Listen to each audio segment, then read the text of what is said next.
Ito ang Factbusters!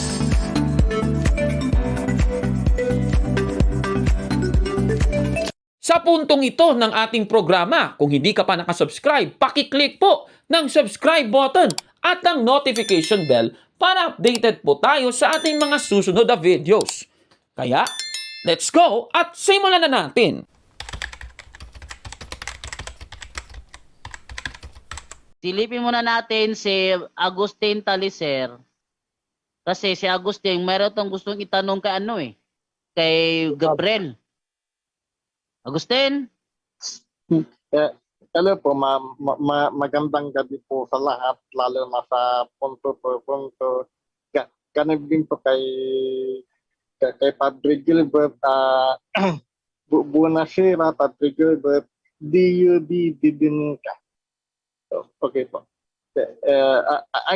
Andyan pa po ba si Brad Gabriel Toledo? Andyan Yes, si Brother Gabriel, bro. Tanongin mo si Brother Gabriel. May gusto kayo tanong Brother Gabriel, di ba? Sige po.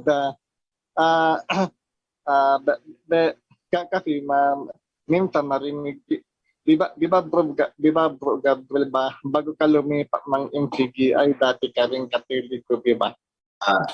Yun ba yung tanong mo? Dati akong Katoliko bago mag-MCGI? Opo, ganon. Hindi, galing akong born again. Hindi, bukod sa born again, di ba, bago ka mag-born again, Katoliko muna, di ba? Tapos mag-born again ka, tapos mag-MCGI ka. Nung bumalik ka sa Katoliko,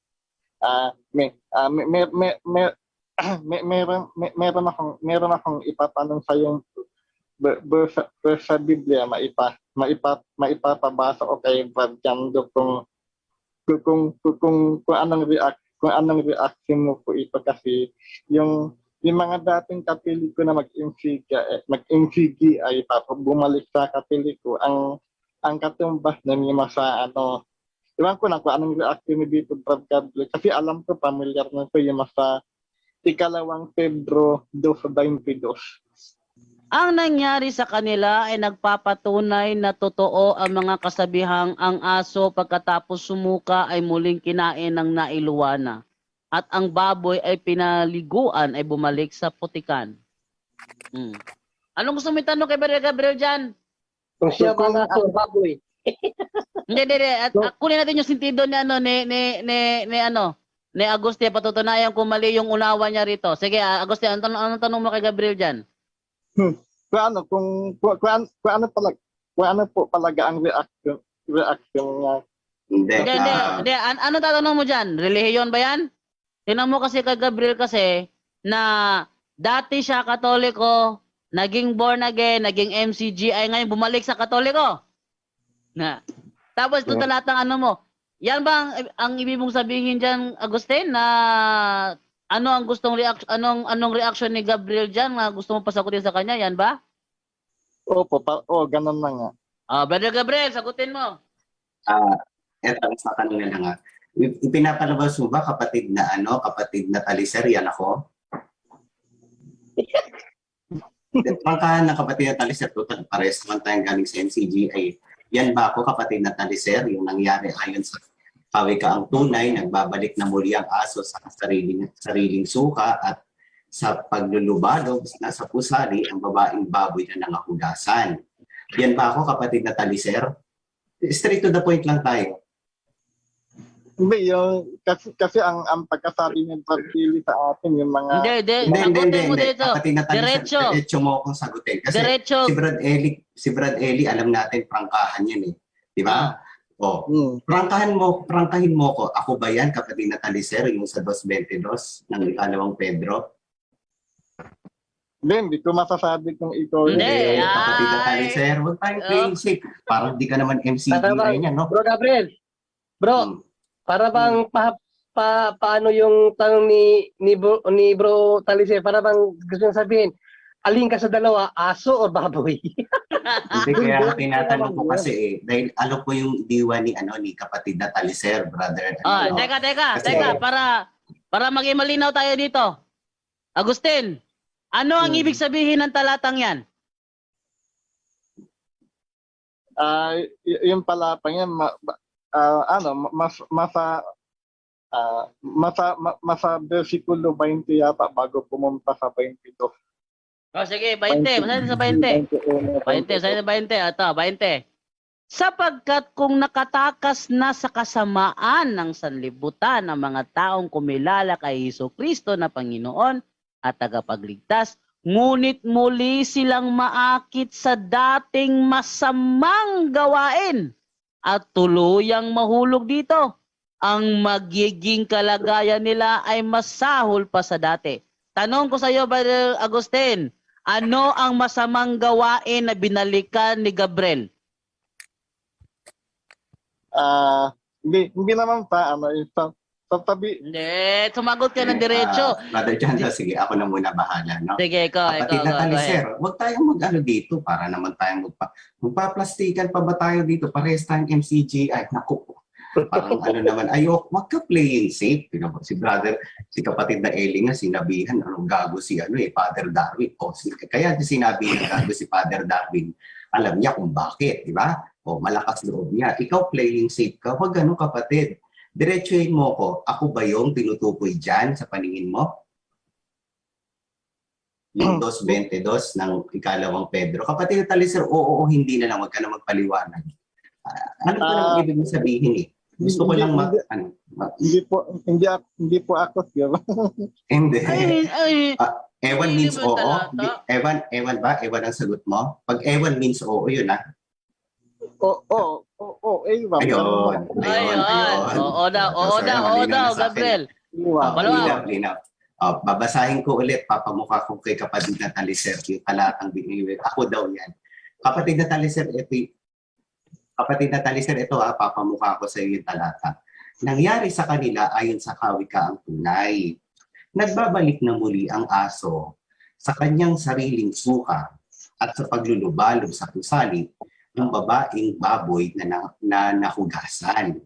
Tanong, kapatid na taliser, anong batayan mo muna? Bakit ako naging ganyan? Anong batayan mo, Agustin?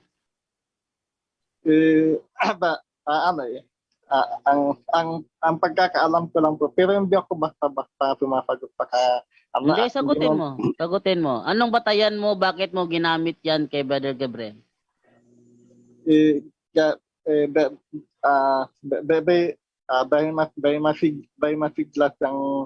Bay masiglas yang kaamin sa aming samahan, tapos nung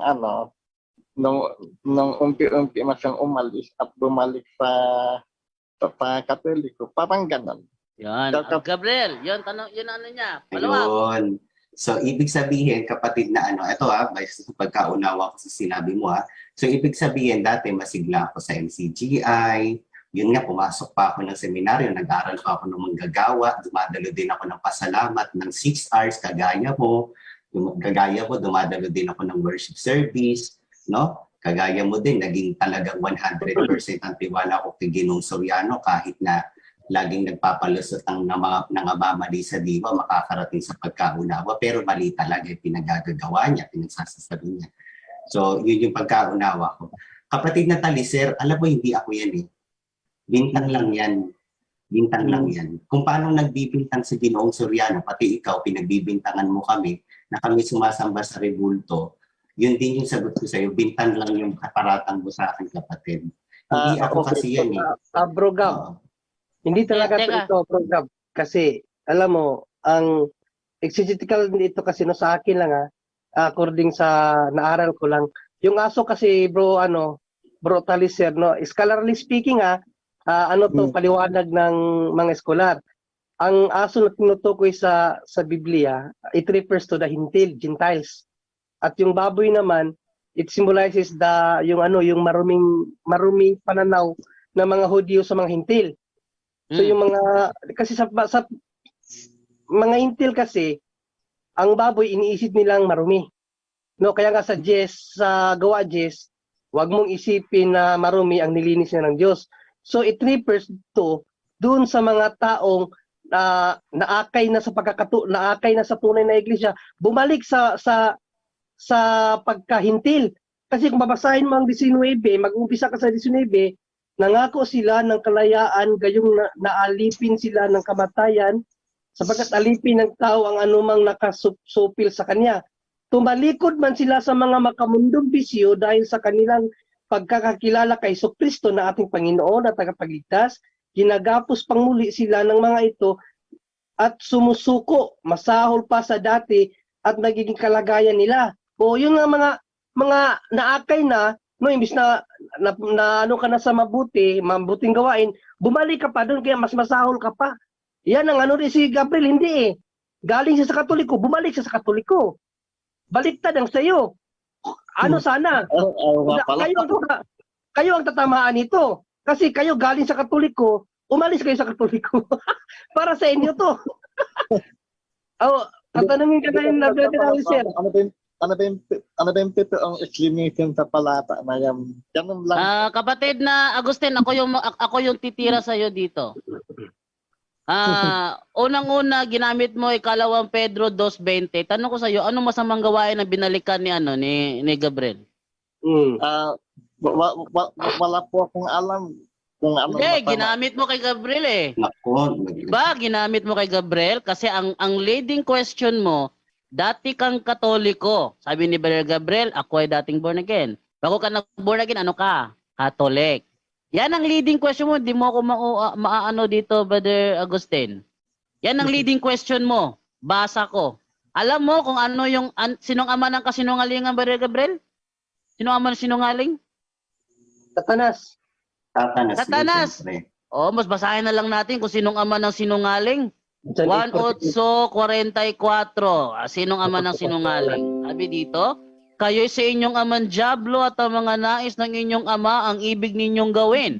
Siya'y isang mamamatay tao buhat pa ng una at hindi na natili sa katotohanan sapagkat walang katotohanan sa kanya.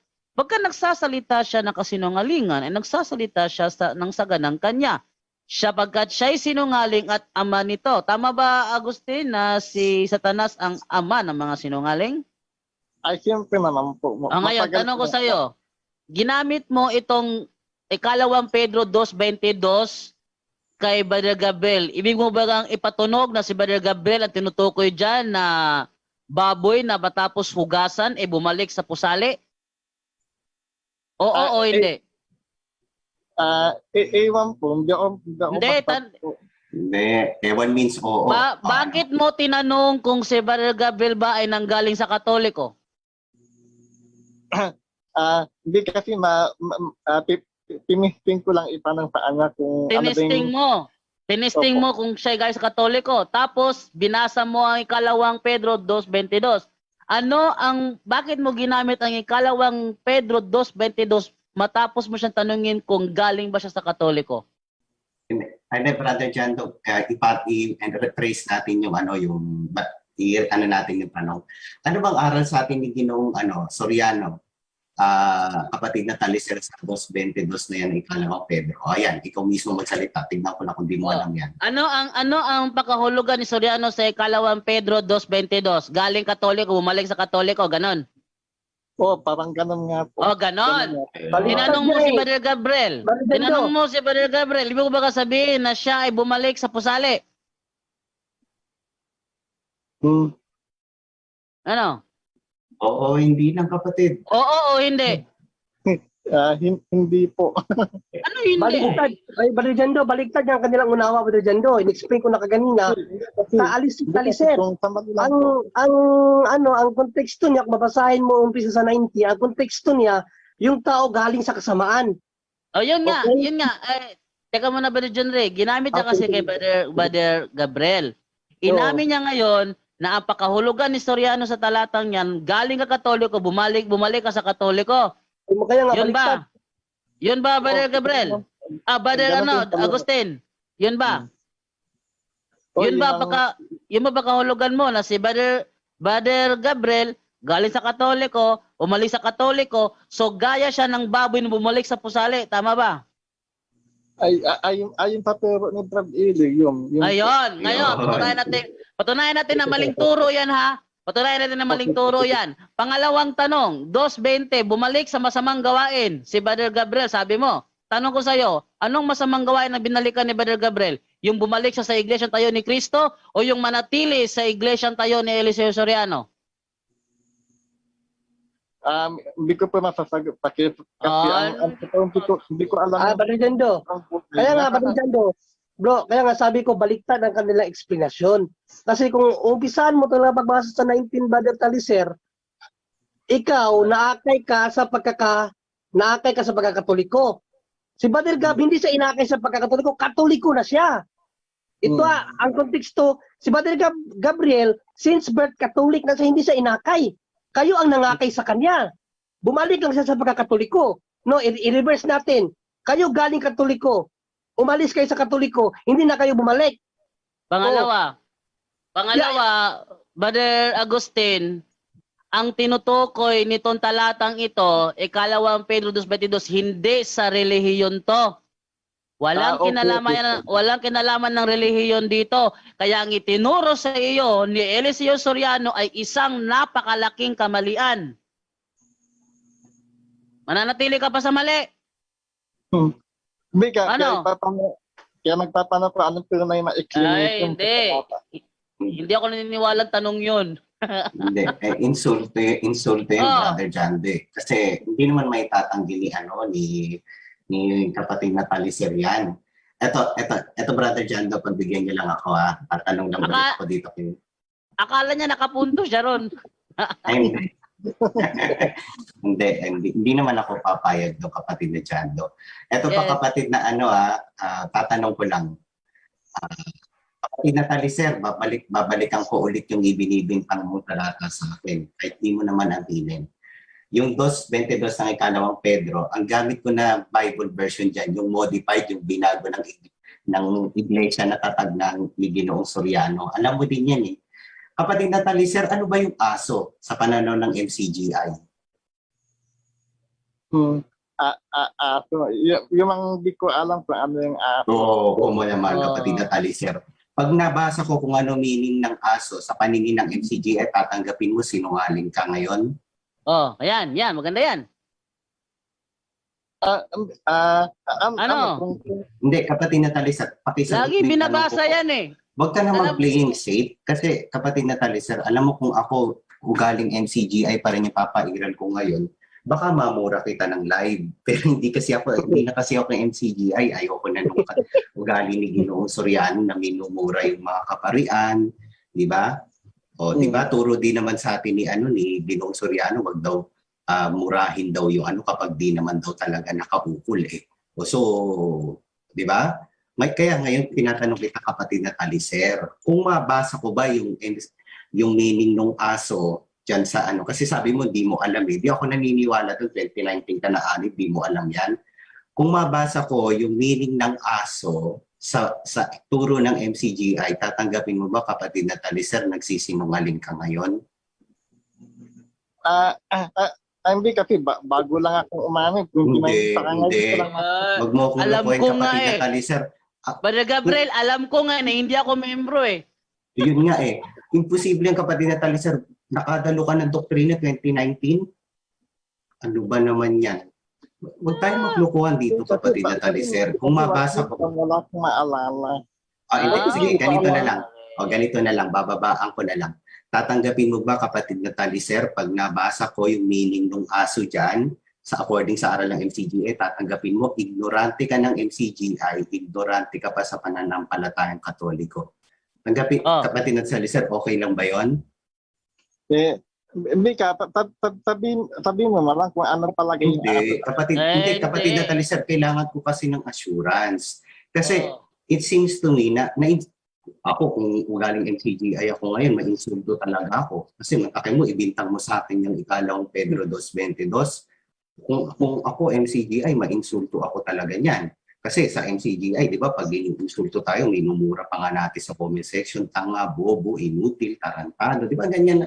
Tatanggi mo ba kapatid na Taliser? Kaya tinatanong kita, ito hindi na nga ang ko na lang sa'yo, kung mabasa ko ba yung meaning nung pakahulugan ng aso dyan according sa aral ng MCGI.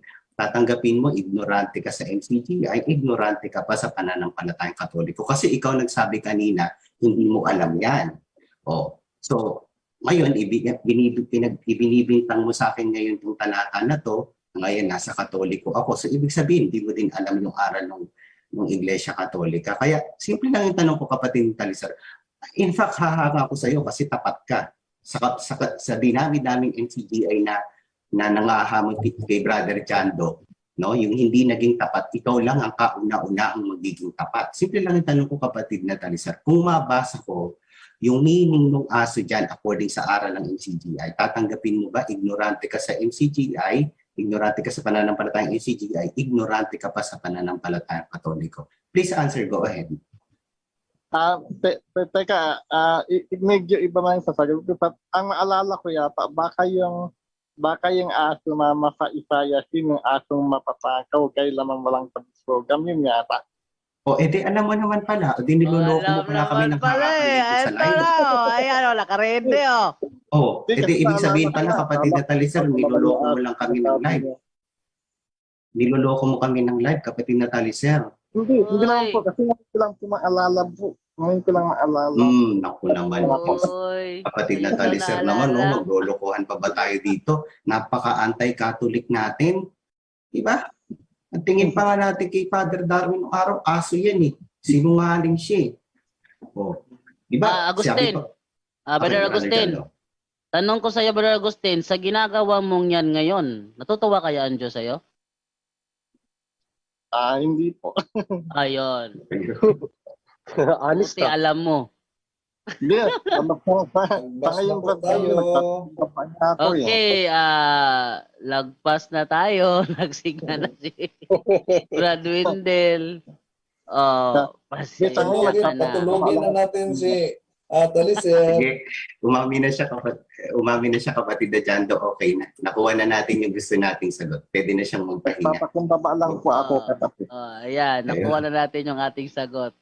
Hindi na yun makatulog. Guilty si Talisir.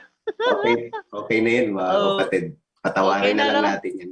Mga kapatid, magandang araw po at kapayapaan ay maghari sa ating isipan at sa ating puso.